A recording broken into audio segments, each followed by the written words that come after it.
जगभरात कोरोना व्हायरसचं थैमान सुरू असताना भारतातली रुग्णांची संख्या ही तुलनेने कमी राहिली. याचं श्रेय जसं 40 दिवसांच्या लॉकडाऊनला दिलं जातंय तसंच इतर काही गोष्टींना सुद्धा. आणि इतर अनेक गोष्टी आपल्याला करायला लागतील जर आपल्याला कोरोना व्हायरसच्या संसर्गाचा वेग कमी करायचा असेल आणि तो थांबवायचा असेल.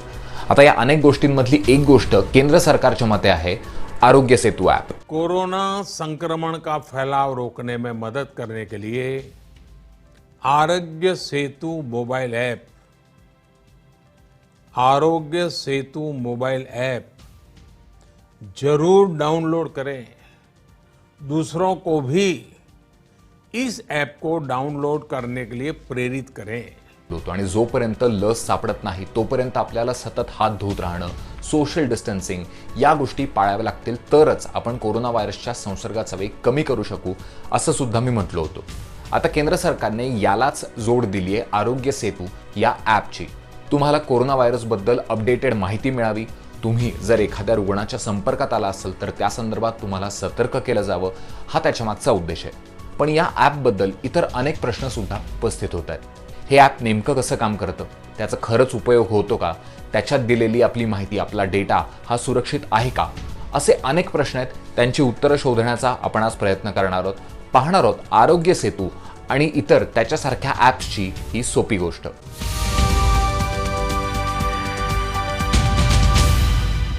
25 मार्चला भारतात लॉकडाऊन सुरू झाला आणि 3 एप्रिलला केंद्र सरकारने आरोग्य सेतु हे ॲप लॉन्च केलं.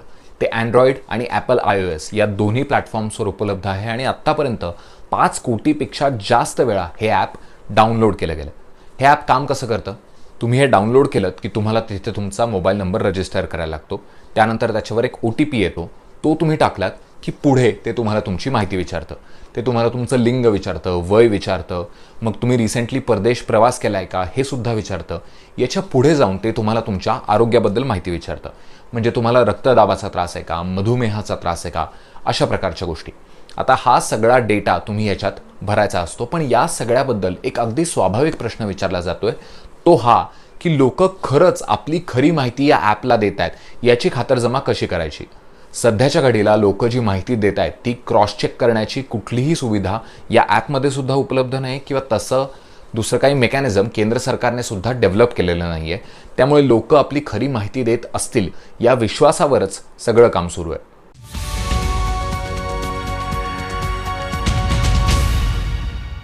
एक प्रश्न आहे तो म्हणजे या ॲपच्या उपयुक्ततेचा. ब्लूटूथ आणि लोकेशन ट्रेसिंग या 2 गोष्टी वापरल्यामुळे याचे काही फायदे हे निश्चितच आहेत. म्हणजे समजा तुमच्याकडे हे ॲप असेल आणि तुम्ही एखाद्या अशा व्यक्तीच्या संपर्कात आलात जिला कोरोना व्हायरसची लागण झाली आहे तर हे ॲप तुम्हाला अलर्ट करू शकतं. लोकेशन ट्रेसिंगमुळे ते तुम्हाला हे सुद्धा सांगू शकतं की तुम्ही किती वेळ त्या व्यक्तीच्या संपर्कात होतात. पण हे सगळं केव्हा शक्य होईल, जेव्हा हे ॲप डाउनलोड करताना आणि त्याच्यावर रजिस्ट्रेशन करताना लोकांनी आपली खरी माहिती दिली असेल, आपल्याबद्दल सगळं खरं सांगितलं असेल. हे ॲप 11 भाषांमध्ये उपलब्ध आहे. त्यामुळे भारतभरातल्या लोकांना आपापल्या भाषेत कोरोना व्हायरसबद्दलची अपडेटेड माहिती मिळायला सुद्धा मदत होणार आहे. पण या ॲपबद्दल प्रायव्हसी आणि डेटा सिक्युरिटीच्या दृष्टिकोनातून अनेक प्रश्न हे उपस्थित केले जात आहेत. कॉन्टॅक्ट ट्रेसिंगसाठी हे ॲप माहिती गोळा करतंय असं जरी सांगितलं जात असलं तरी हे ॲप असलेल्यांवर सरकार 24 तास लक्ष ठेवू शकतं. ते कुठे जात आहेत, कोणाला भेटत आहेत, किती वेळ थांबत आहेत, कुठल्या मार्गाने जात आहेत, ही सगळी माहिती या ॲपच्या मार्गे सरकारकडे जाऊ शकते. त्यामुळे या डेटाचं पुढे जाऊन काय होणार, तो इतर कशासाठी वापरला जाणार का, असे प्रश्नसुद्धा उपस्थित केले जात आहेत. एक आणखीन महत्त्वाचा प्रश्न आहे तो म्हणजे हे आरोग्य संकट टळल्यानंतर हा डेटा नष्ट केला जाणार आहे का, या संदर्भात अजूनही कुठलीही स्पष्टता सरकारकडनं दिली गेली नाही आहे. या सगळ्याबद्दल बोलताना सायबर एक्सपर्ट पवन दुग्गल म्हणतात, एकीकडे हे ॲप तुमचं कोविड-19 स्टेटस अपडेट करतं तर दुसरीकडे तुमच्या लोकेशनवर सुद्धा 24 तास लक्ष ठेवून असतं. दुसरं म्हणजे हा सर्व डेटा कोणत्या कंपनीकडे जातोय हे अजूनही स्पष्ट नाही आहे. तिसरं म्हणजे या ॲपच्या माध्यमातून तुमच्या आरोग्याची माहिती एकत्रितपणे कुठेतरी पाठवली जाते. मात्र कुठल्या कायद्याअंतर्गत ही माहिती गोळा करण्यात येते याची माहिती देण्यात आली नाही आहे. पण आरोग्य सेतु ॲपच्या प्रायव्हसी पॉलिसीमध्ये या संदर्भात काही माहिती दिली आहे. तुम्ही दिलेला डेटा हा फक्त कोविड-19शी संघर्ष करण्यासाठीच्या प्रयत्नांसाठीच वापरला जाईल असं त्याच्यात म्हटलं आहे. आणि तुम्ही हे ॲप जर अनइन्स्टॉल केलं तर त्यानंतर 30 दिवसाच्या काळानंतर तुमचा डेटा याच्यावरनं डिलीट केला जाणार आहे असं सुद्धा त्यांनी सांगितलंय. पण यातला एक कळीचा मुद्दा आहे, तो म्हणजे ज्या लोकांकडे हे ॲप आहे आणि ज्यांनी आपली माहिती याच्यावर दिली आहे त्याच लोकांना हे ॲप ट्रेस करू शकतं, त्यांची माहिती हे ठेवू शकतं. भारतासारख्या 1.3 अब्ज लोकसंख्या असलेल्या देशात, जिथे इंटरनेटचं पेनिट्रेशन हळूहळू जरी वाढत असलं तरी अजून अनेक भागांमध्ये ते पोहोचलेलं नाहीये, तिथे किती लोकांना हे ॲप इन्स्टॉल करून घ्यायला लागेल आणि ज्यांच्याकडे हे ॲप नाही आहे त्यांच्यात कोरोनाची लागण झाली असेल तर त्याचा डेटाबेस कसा गोळा करायचा, हे अनेक प्रश्न आपल्या यंत्रणेपुढे. भारताप्रमाणेच इतरही काही देशांमध्ये असे ॲप्सचे प्रयोग सुरू आहेत. त्याच्यात सगळ्यात पहिला होता सिंगापूर. त्यांनी ट्रेस टुगेदर नावाचं एक ॲप लॉन्च केलं होतं, पण आकडेवारी असं सांगते की सिंगापूरमधल्या फक्त 20% लोकांनीच हे ॲप आत्तापर्यंत वापरलंय किंवा ते वापरत आहेत. आता सिंगापूरसारख्या टेक्नोसॅव्ही, आर्थिकदृष्ट्या प्रबळ अशा देशात, जिथे सरकारबद्दल खूप मोठ्या प्रमाणावर विश्वास आहे, तिथे ही परिस्थिती आहे. इस्रायलने सुद्धा आपल्या सुरक्षा यंत्रणांना लोकांचा डेटा मॉनिटर करण्याची परवानगी दिली आहे.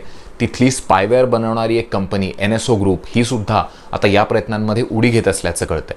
ऑस्ट्रेलियाने सुद्धा आत्ता या रविवारीच सिंगापूरच्या धर्तीवर एक ॲप लॉन्च केलं आणि त्या संदर्भातला कायदा ते लवकरच आपल्या संसदेत मांडणार आहेत.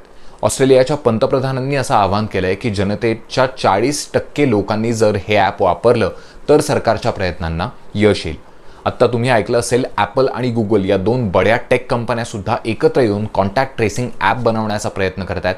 पण त्या संदर्भात सुद्धा प्रायव्हसी कन्सर्न्स आहेतच.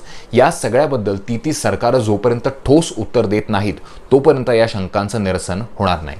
तुम्हाला या सगळ्याबद्दल काय वाटतं हे कमेंट्समध्ये जरूर सांगा. आमच्या YouTube चॅनलला सबस्क्राईब करायला विसरू नका. धन्यवाद.